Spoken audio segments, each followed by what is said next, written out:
there's another kind of instinct that you need to be on the lookout for, and this one is a liar.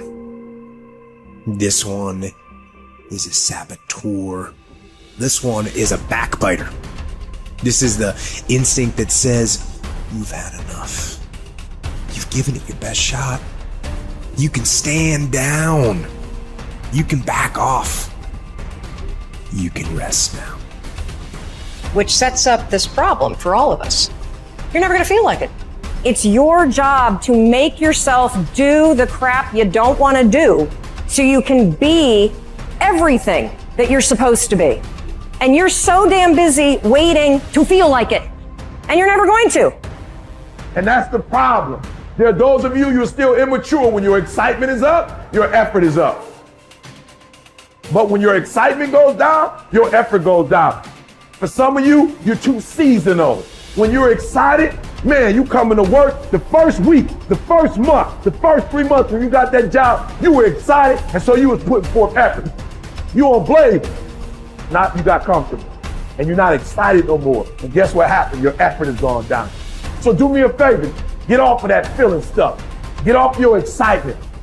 We're not dealing with feelings because feelings go up and down. You don't have to be excited. You made a commitment to that job. Did nobody force you to take that job? You signed your name on the dotted line. And commitment said, I don't care how I feel. I don't care if I'm excited. I don't care if I'm pumped up. I don't care if I'm fired up. You made a commitment. Now it's time to put up. Lazy people do a little work and think they should be winning, but winners work as hard as possible and still worry if they're being lazy. So if you're a winner, you ain't comfortable. Every day I get up and give everything I got to everything I'm a part of simply because this is who I am. Like the only thing I need every day of my life is 86,400 seconds. That's it. Like I don't need some reward. Like the only thing I need is breath in my body and I'm flat out going, get it. A person with passion always stands out. The world is so full of average that once you have passion and a sense of energy in your life, it distinguishes you. When you're passionate about something, it isn't reasonable, but you do it anyway. Passion will take you where nothing else will ever take you. It'll give you that decided edge. It'll help you to stand out. When you want to become a diamond, your whole attitude change, your whole mindset, your thinking, your relationships, the decisions that you make, how you spend your time, your energy, all of it changes. See, this is something that you can't be in this business. This business has to be in you. You take advantage of this opportunity. You let everything else go. You eat different. You study different. You practice different. You don't belong at the bottom, and it's time for you to get your butt from down there. It's time for you to stop being comfortable at the bottom. Get your butt up and get to where you're supposed to be. You are a royal priesthood. Get where you belong. Do what you're supposed to do. Live like you're supposed to live.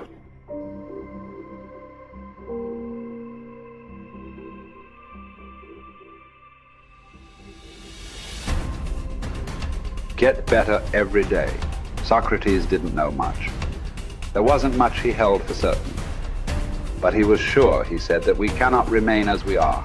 It doesn't matter who you are. It doesn't matter what you've done. Nobody is as good as they could be.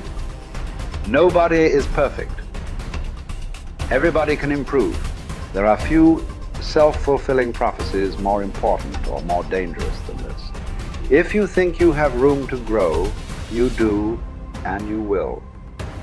If you think you're as good as you can be, you're right. You won't get any better. It has been said that Tom Brady, the greatest quarterback in history, the youngest and the oldest to win a Super Bowl, isn't obsessed with winning. That's not what he focuses on. He's obsessed with improving the accuracy of his touchdown passes in the fourth quarter. He's obsessed with getting a little bit faster at releasing the football. He's not willing to stay the same, even though that same is very consistently the best in the league. The process of getting better, that's his drug.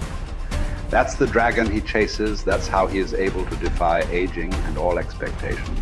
The Japanese word for this is kaizen, continual improvement. Always finding something to work on, to make a little progress on.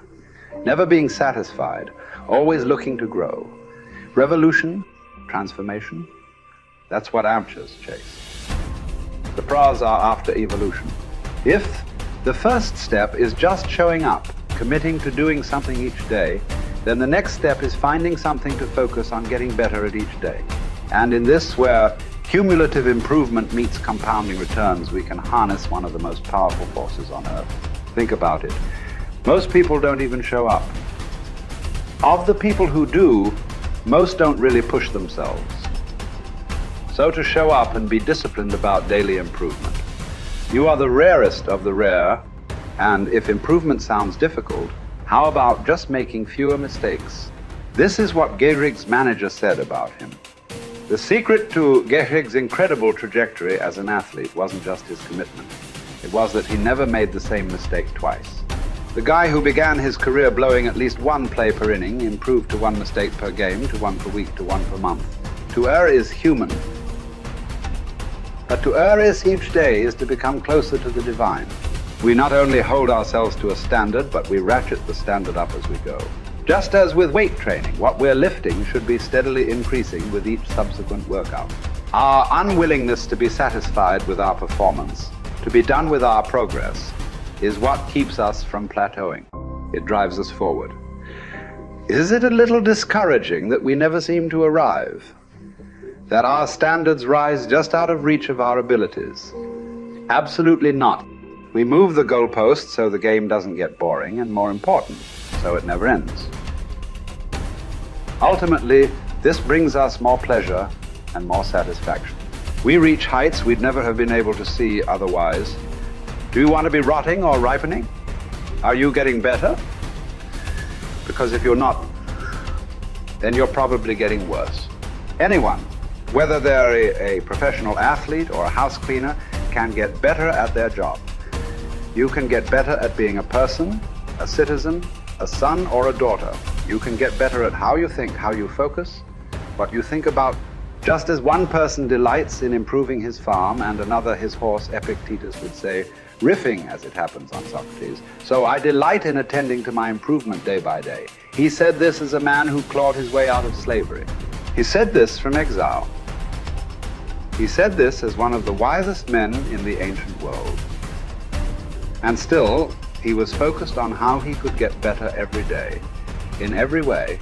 One can imagine that for Epictetus, this discipline would have been extremely helpful in those dark times, because it gave him something to focus on, something only he controlled, not his master, not society, not his station in life.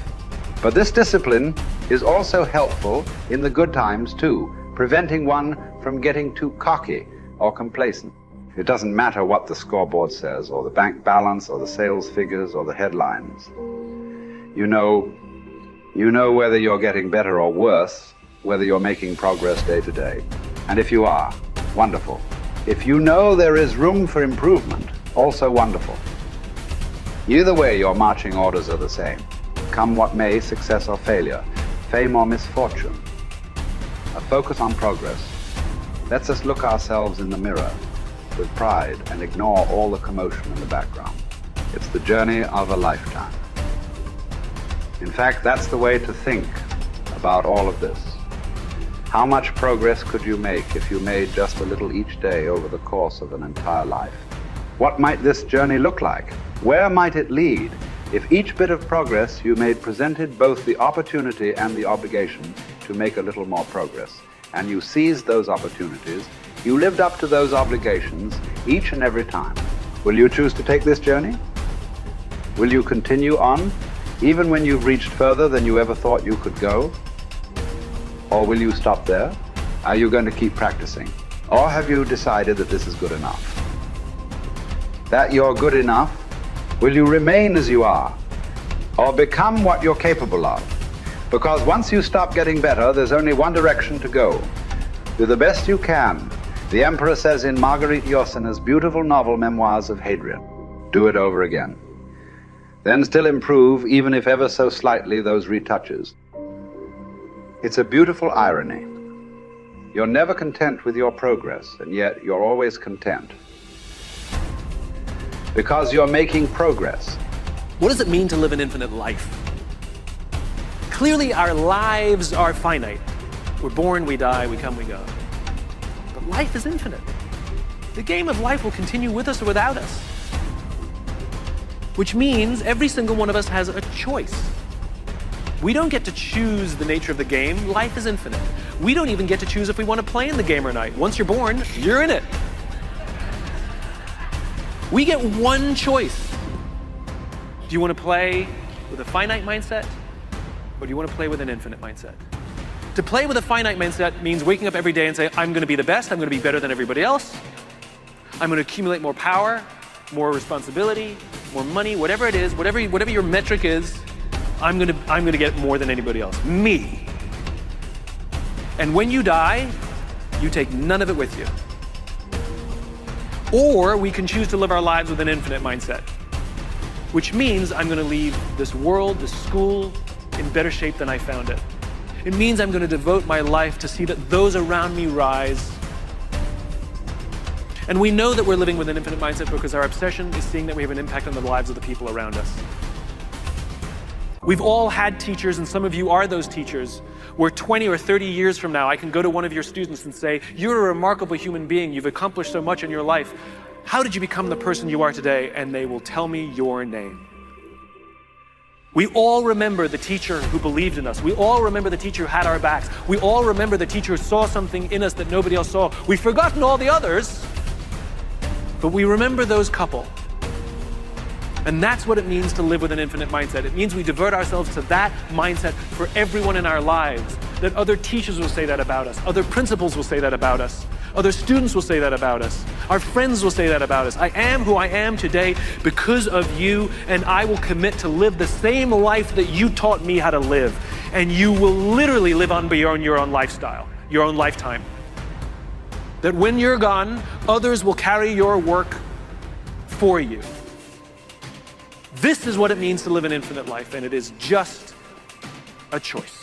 Nobody changes until they change their energy. When you change your energy, you change your life. It's the way it is. When you stop using your enemy to reaffirm your addiction to hatred, when you stop using your best friend to reaffirm your addiction to suffering, when you stop using your Facebook to reaffirm your addiction to insecurity, when you stop that whole process and you start going inward and you're no longer relying on those outer things that create those emotions, and you start creating those inner emotional states, you start changing your energy. Now, whatever is no longer a vibrational match between you and that past, present reality is going to fall away. Right. They're just going to spiral out. You're no longer putting your attention on them. In other words, the stronger the emotion you feel with some problem in your life, the more you give it your attention. Where you place your attention is where you place your energy. You're giving your power away, your life force. Lower the volumes of that emotion, you take your attention off that person, you're calling energy back to you. And you're building your own electromagnetic field. We've seen the evidence of that in many events, because when people start overcoming themselves, the first day, not always, but the energy of the room will drop. Why? Because they're drawing from the field to build their own field. Now when they build their own field the next day and the fields start interfering with the people next to them, whoop, the energy in the room just keeps going up. So now there's no longer a vibrational match between you and your coworker. Be prepared, because that old known thing is going to fall away because you're no longer emotionally and energetically connected to it. So then when you get in that state, it's not a time to try to put it back together, because at the same time these things are unraveling and they're moving towards chaos, and chaos is just unpredictable order. It's novelty, the newness of an experience that you can't predict is chaos. If you apply the formula, and all potentials in the quantum field exist as electromagnetic potentials. They are possibilities. When they begin to synchronize coherently, your brain and heart, you got a strong Wi-Fi signal, because now you're putting out a very laser coherent signal. When there's a synchronization between your energy and that potential that exists in the future, but it really exists in the present moment, because that's where they exist in the quantum. Now you start to see synchronicities in your life, and those are breadcrumbs from the field, like keep going, you're onto something.